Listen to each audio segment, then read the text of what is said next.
ଯେତେବେଳେ ଆପଣମାନେ ହନୁମାନଙ୍କର ପୂଜା କରୁଛନ୍ତି ସେତେବେଳେ এই କଥା ଗୁଡ଼ିକ ଜାଣି ରଖନ୍ତୁ।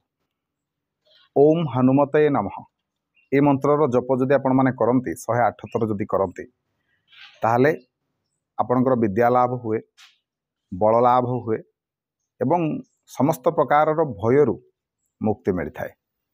ସେହିପରି ଯଦି ଆପଣମାନେ ହନୁମାନ ଚାଳିଶାର ପାଠ କରିବେ ତାହେଲେ ଆପଣଙ୍କର ଭୟ ଦୂର ହେବ ଏବଂ ସମସ୍ତ ପ୍ରକାରର ବାଧାରୁ ଆପଣଙ୍କୁ ମୁକ୍ତି ମିଳିବ।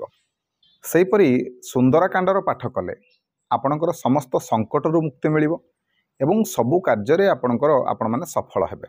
ସେହିପରି ହନୁମାନଙ୍କୁ ଯଦି ଆପଣମାନେ ସିନ୍ଦୁର ଏବଂ ଚମେଲି ତେଲ ଅର୍ପଣ କରିବେ ତାହେଲେ ଆପଣଙ୍କର ଶତ୍ରୁମାନେ ଶାନ୍ତ ହେବେ, ଶତ୍ରୁମାନେ ଆପଣଙ୍କୁ ଆଉ ବିଶେଷ କିଛି କ୍ଷତି ପହଞ୍ଚାଇ ପାରିବେନି। ଯଦି ଆପଣମାନେ ହନୁମାନଙ୍କୁ ଉତ୍ତରୀଟିଏ ପ୍ରଦାନ କରନ୍ତି ତାହେଲେ କ'ଣ ହେବ ନା ଆପଣଙ୍କ ଉପରେ ଥିବା ସମସ୍ତ ପ୍ରକାରର ନଜର ଦୋଷରୁ ଆପଣଙ୍କୁ ମୁକ୍ତି ମିଳିବ। ସେହିପରି ହନୁମାନଙ୍କୁ ଯଦି ଗୁଡ଼, ଚଣା ଏବଂ କଦଳୀ ଅର୍ପଣ କରିବେ ତାହେଲେ ଜାଣି ରଖନ୍ତୁ ଆପଣଙ୍କର ପିତୃଦୋଷରୁ ଆପଣଙ୍କୁ ମୁକ୍ତି ମିଳିବ ଏବଂ ସମସ୍ତ ବାଧାରୁ ଆପଣଙ୍କୁ ମୁକ୍ତି ମିଳିବ।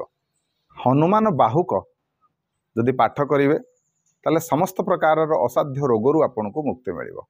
ମିଠା ପାନ ଯଦି ହନୁମାନଙ୍କୁ ଅର୍ପଣ କରିବେ ତାହେଲେ ଆପଣଙ୍କର ବାଣୀରେ ମଧୁରତା ଆସିବ, ଆପଣଙ୍କର ସମସ୍ତ ପ୍ରକାରର ମନସ୍କାମନା ପୂର୍ଣ୍ଣ ହେବ। ଯେତେବେଳେ ହନୁମାନଙ୍କ ପୂଜା କରୁଛନ୍ତି କେତୋଟି କଥା ଜାଣି ରଖନ୍ତୁ, ପୂଜା କରିବା ସମୟରେ କାମରେ ଲଗାଇବେ, ନିହାତି ଭାବରେ ଆପଣଙ୍କର ମଙ୍ଗଳ ହେବ। ଜୟ ହନୁମାନ, ଜୟ ଜଗନ୍ନାଥ, ଜୟ ଶିବ ଶମ୍ଭୁ।